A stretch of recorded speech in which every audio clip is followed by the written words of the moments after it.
दोस्तों online study with Sintu YouTube channel में आप लोगों का स्वागत है। आज हम लोग बायोलॉजी के पार्ट 2 प्रश्नों को देखेंगे।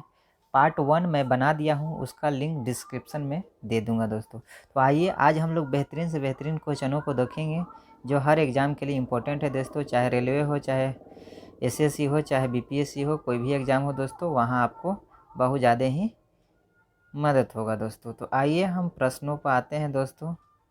आइए मेरा प्रश्न है, पहला प्रश्न है दोस्तों, आप लोग देख सकते हैं कि एंजाइम लाइपेज का स्रोत है। तो इसमें 4 ऑप्शन है दोस्तों, गुर्दा, अग्नाशय, यकृत, हृदय। तो इसका राइट आंसर है दोस्तों ऑप्शन नंबर बी, अग्नाशय। याद रखिएगा दोस्तों, अग्नाशय मानव शरीर का दूसरी सबसे बड़ी ग्रंथि है। दूसरी सबसे बड़ी ग्रंथि है। यह अंतःस्रावी और बाह्यस्रावी दोनों ग्रंथि है और इससे निकलने वाला अग्नाशय रस को पूर्णपाचक रस भी कहा जाता है। याद रखिएगा दोस्तों, पूर्णपाचक रस भी कहा जाता है, क्योंकि इसमें तीनों प्रकार के भोजन को पचाने हेतु एंजाइम होता है। और आप जानते हैं एंजाइम एक प्रकार का क्या होता है दोस्तों, प्रोटीन होता है। एंजाइम एक प्रकार का क्या होता है दोस्तों, प्रोटीन होता है। याद रखिएगा। आइए अगले क्वेश्चन की बात करते हैं। नेक्स्ट क्वेश्चन है दोस्तों कि निम्नलिखित में से कौन सा हार्मोन अग्नाशय द्वारा उत्पन्न होता है। तो इसमें 4 ऑप्शन है, थायरोक्सिन, इंसुलिन, गैनिन, गैस्ट्रिन। तो इसका सही आंसर है दोस्तों option number B, insulin. Insulin अग्नाशय से निकलने वाला एक प्रकार का लैंगरहैंस द्वीप जो है दोस्तों, लैंगरहैंस द्वीप से निकलता है, जो बीटा कोशिकाओं द्वारा ये स्रावित होता है। बीटा कोशिका द्वारा यह स्रावित होता है दोस्तों। याद रखिएगा। इसका खोज, इंसुलिन का खोज बेंटिंग और वेस्ट ने किया था दोस्तों। याद रखिएगा, बेंटिंग और वेस्ट नामक के साइंटिस्ट थे, उन्होंने 1921 ईस्वी में इसका खोज किया था। और याद रखिएगा, जो ग्लूकोज होता है यह ग्लूकोज को ग्लाइकोजन में बदल देता है, ग्लाइकोजन में बदल देता है दोस्तों। याद रखिएगा, जिससे यह नियंत्रित करता है। और इसके अल्प स्राव से, अगर इंसुलिन का अगर कम स्राव होता है दोस्तों, तो इससे आपको डायबिटीज रोग होता है, और अत्यधिक स्राव से हाइपोग्लाइसीमिया नामक रोग होता है। याद रखिएगा दोस्तों। आइए अगले क्वेश्चन की बात करते हैं कि निम्नलिखित कह रहा है कि ऑक्सीजन अनुपस्थित होता है। निम्नलिखित में किसमें ऑक्सीजन अनुपस्थित होता है। तो इसमें 4 ऑप्शन है दोस्तों, कांच में, मिट्टी में, सीमेंट में, और क्या है, किरोसिन में दोस्तों। देखिए दोस्तों, इसका सही आंसर हो जाएगा किरोसिन। किरोसिन एक प्रकार का दोस्तों हाइड्रोकार्बन है। इस चलते हाइड्रोकार्बन जो होता है दोस्तों, उसमें कार्बन और हाइड्रोजन के ही यौगिक होते हैं, इसमें ऑक्सीजन नहीं होता है दोस्तों, इसलिए किरोसिन में ऑक्सीजन अनुपस्थित होता है दोस्तों। आइए अगले क्वेश्चन की बात करते हैं दोस्तों। नेक्स्ट क्वेश्चन है दोस्तों कि बीसीजी का वैक्सीन का इस्तेमाल किस रोकथाम के लिए किया जाता है। तो इसका सही आंसर है दोस्तों ऑप्शन नंबर सी, क्षय रोग, जिसे टीबी भी कहा जाता है दोस्तों।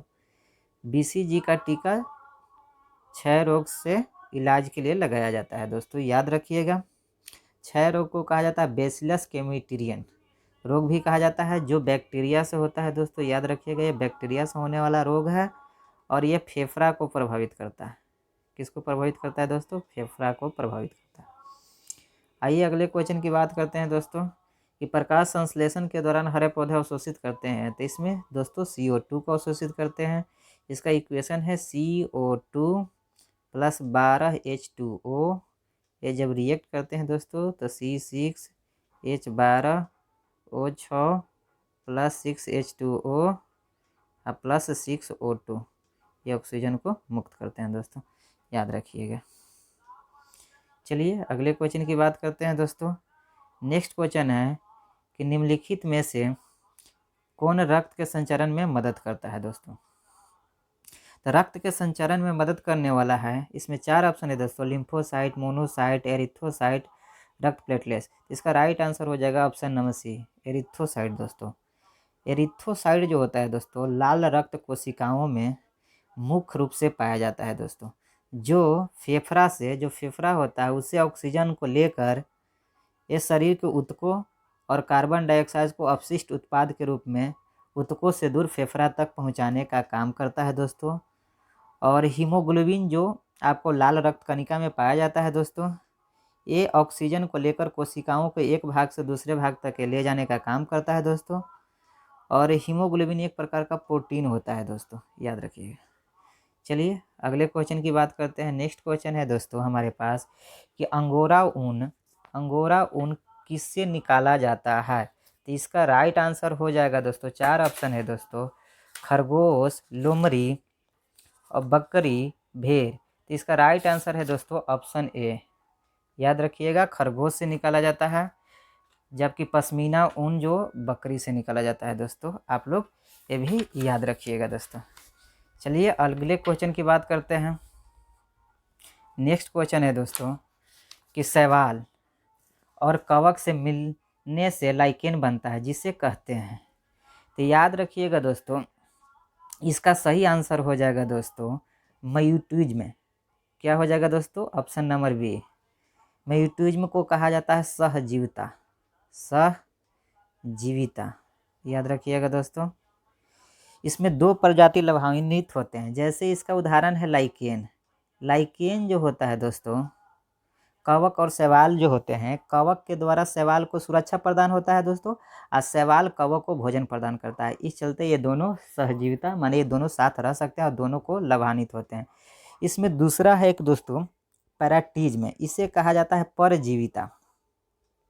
परजीविता, परजीविता का मतलब ये होता है दोस्तों कि एक प्रजाति दूसरे को तो लाभ पहुंचाता है लेकिन एक को हानि होता है। जैसे अमरबेल, अमरबेल में दोस्तों, अमरबेल को तो फायदा होता है लेकिन ये जिस पौधे पर चढ़ जाता है उस पौधे को उगता ही नहीं है, बंद कर देता है। फिर एक होता है दोस्तों कॉमेंसलिज्म, जिसे कहा जाता है सहभोजिता। क्या कहा जाता है दोस्तों? सहभोजिता। तो सहभोजिता में क्या होता है दोस्तों कि एक प्रजाति को लाभ तथा दूसरे अप्रभावित रहता है। जैसे चूस्चक एक मछली होता है जो सार के सतह पर होता है, सटे रहता है। तो इस तरह से आप लोग देख सकते हैं दोस्तों। चलिए अगले क्वेश्चन की बात करते हैं दोस्तों कि सौर ऊर्जा एटीपी में बदलती है। तो सौर ऊर्जा जो है दोस्तों एटीपी में जो बदलती है, उसका सही आंसर है दोस्तों क्लोरोप्लास्ट। क्या है दोस्तों? क्लोरोप्लास्ट, बी नंबर ऑप्शन सही है। क्लोरोप्लास्ट क्या करता है दोस्तों कि सौर ऊर्जा को एटीपी के रूप में बदल देता है। और याद रखिएगा दोस्तों, क्लोरोप्लास्ट जो होता है जिसमें एक क्लोरोफिल नामक प्रोटीन पाया जाता है, जिसके कारण पत्तों का रंग हरा होता है दोस्तों, याद रखिएगा। आइए अगले क्वेश्चन की बात करते हैं दोस्तों कि जहाँ जीव रहता है उस सटीक जगह को क्या कहते हैं? उस सटीक जगह को क्या कहते हैं?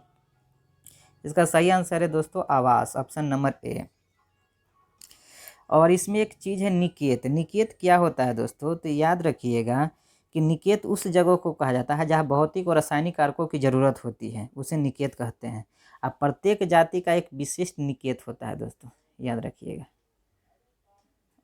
आइए दोस्तों अगले क्वेश्चन की बात करते हैं कि हड्डियों की पढ़ाई जिस विज्ञान की शाखा के अंतर्गत किया जाता है उसे क्या कहते हैं? तो इसका 4 ऑप्शन है दोस्तों, जियोलॉजी, सेरोलॉजी, ओरोलॉजी, ऑस्टियोलॉजी। तो इसका राइट आंसर है दोस्तों option number D, osteology. Osteology में हम हड्डियों का अध्ययन करते हैं। यहाँ एक पहला ऑप्शन है दोस्तों जियोलॉजी। जियोलॉजी में पृथ्वी के आंतरिक संरचना का अध्ययन किया जाता है दोस्तों। एक है सीरोलॉजी, सीरोलॉजी में ब्लड के सीरम का अध्ययन किया जाता है दोस्तों। और दूसरा है ओरोलॉजी, ओरोलॉजी में दोस्तों पर्वतों का अध्ययन किया जाता है, पर्वत के बारे में अध्ययन किया जाता है दोस्तों, तो याद रखिएगा। आइए अगले क्वेश्चन की बात करते हैं दोस्तों। नेक्स्ट क्वेश्चन है कि निम्नलिखित में से किस कोशिका में एंजाइम नहीं होता है? यहाँ 4 ऑप्शन है दोस्तों, लाइकेन, वायरस, बैक्टीरिया, शैवाल। इसका राइट आंसर हो जाएगा दोस्तों ऑप्शन नंबर बी, विषाणु, वायरस। वायरस में दोस्तों एंजाइम नहीं होता है, बट आप याद रखिएगा दोस्तों लाइकेन, उसके बाद बैक्टीरिया, शैवाल, इसमें कोशिका भित्ति पाए जाते हैं दोस्तों, लेकिन विषाणु में कोशिका भित्ति नहीं पाए जाते हैं, याद रखिएगा दोस्तों। आपको विषाणु में एक प्रकार का प्रोटीन होता है, कीट प्रोटीन होता है जो कोशिका भित्ति का काम करता है दोस्तों। वायरस जो होता है उसमें एक प्रोटीन होता है जो कीट प्रोटीन होता है जो कोशिका भित्ति की तरह काम करता है। विषाणु में कोशिका भित्ति एंजाइम नहीं होता है दोस्तों, याद रखिएगा। अगले क्वेश्चन की बात करते हैं दोस्तों कि मनुष्य के शरीर में किस अंग में लिम्फोसाइट का निर्माण होता है? तो आइए दोस्तों, लिम्फोसाइट जो होता है इसका अस्थि मज्जा, तिल्ली, अग्नाशय है। तो इसका अस्थि मज्जा में भी निर्माण होता है, तिल्ली में भी निर्माण होता है दोस्तों, इसलिए इसका ये दोनों ऑप्शन सही हो जाएगा दोस्तों, याद रखिएगा। लिम्फोसाइट जो वाइट ब्लड सेल होता है उसी को कहा जाता है दोस्तों, जो हम लोग को रोगों से लड़ने की क्षमता को प्रदान करता है। आइए अगले क्वेश्चन की बात करते हैं। निम्नलिखित में से किस हार्मोन में आयोडीन मिली होती है? तो याद रखिएगा दोस्तों, इसका सही आंसर हो जाएगा option number C, thyroxine. Thyroxine, आप लोग को थायराइड जो ग्लैंड होता है दोस्तों, उसी से थायरोक्सिन हार्मोन का स्राव होता है, जिसमें आयोडीन मिला होता है दोस्तों। और आयोडीन की कमी से हम लोग को घेंघा रोग होता है दोस्तों, आप लोग जानते हैं। और टेस्टोस्टेरोन जो होता है दोस्तों, इसका ब्रीसनटेस्टी से निकलने वाला एक हार्मोन है। इंसुलिन जो है दोस्तों, आप लोग प्रिंकियास से स्रावित होने वाला एक हार्मोन है दोस्तों, याद रखिएगा। अगले क्वेश्चन की बात करते हैं दोस्तों कि पुस्तक द ओरिजिन ऑफ स्पीसीज किसने लिखा? तो इसका राइट आंसर है दोस्तों option number D, Charles Darwin ने। चार्ल्स डार्विन ने ये पुस्तक लिखा था। इस पुस्तक का पूरा नाम है दोस्तों on the origin of species of means of natural selection या the conservation of favourite race in the struggle for life, याद रखिएगा दोस्तों। ये जो एक विकासवाद वो प्रकृतिवाद के रूप में वर्णन किए थे, ये 1809 से 1882 तक अपना योगदान दिए थे डार्विन, याद रखिएगा दोस्तों। चलिए, इस तरह से हम लोगों ने कुछ महत्वपूर्ण क्वेश्चनों को देखा दोस्तों। अगर ये आपको वीडियो अच्छी लगी है तो मेरे चैनल को सब्सक्राइब करें दोस्तों, लाइक करें और अधिक से अधिक शेयर करें। इसी तरह का वीडियो मिलेगा दोस्तों। अगर आप लोग इसको सपोर्ट करें तो और अच्छे अच्छे हम वीडियो बनाएंगे दोस्तों आपके लिए। ठीक है दोस्तों, जय हिंद, जय माँ शारदे। तब तक के लिए थैंक यू, धन्यवाद।